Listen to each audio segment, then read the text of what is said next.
এবারের মহরমে নতুন নিয়ম জারি করেছে বিজেপি সরকার। মহরমের দিন আপনি যদি এই নিয়মটি পালন না করেন তবে হতে পারে আপনার জন্য কড়া শাস্তি। ফ্রেন্ডস, সেই নতুন নিয়ম কি রয়েছে এই ভিডিওতে আপনাদেরকে বিস্তারিতভাবে জানিয়ে দেব।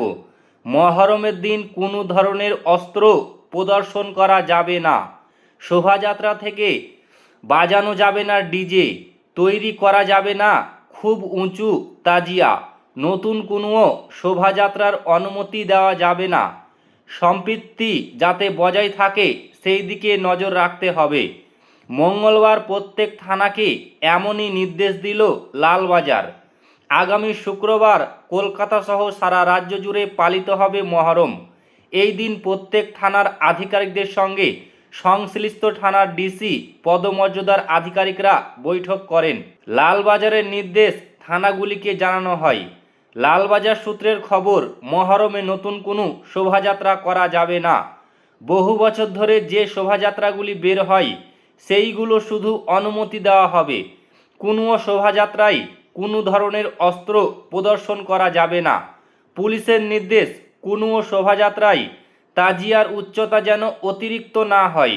রাস্তায় কেবল বা বিদ্যুতের তার ছিঁড়ে যাওয়ার সম্ভাবনা যেন তৈরি না হয়। এছাড়া লালবাজারের নির্দেশ, কোনো শোভাযাত্রায় ডিজে বাজানো যাবে না। শোভাযাত্রা থেকে মাইক বাজলেও তা যেন হাইকোর্টের নির্দেশ অনুযায়ী বাজানো হয়।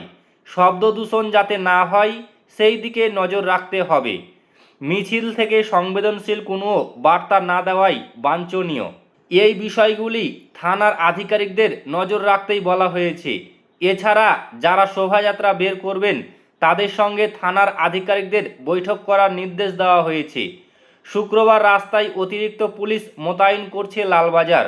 যে রাস্তাগুলি দিয়ে শোভাযাত্রা বের হয় সেই রাস্তাগুলিতে সব জায়গায় পুলিশ থাকবে।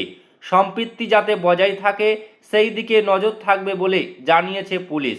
তো ফ্রেন্ডস, এই ছিল বিগ ব্রেকিং নিউজ। ভিডিওটি ভালো লাগলে লাইক করবেন, শেয়ার করবেন এবং ফেসবুক পেজটিকে অবশ্যই ফলো করে নেবেন।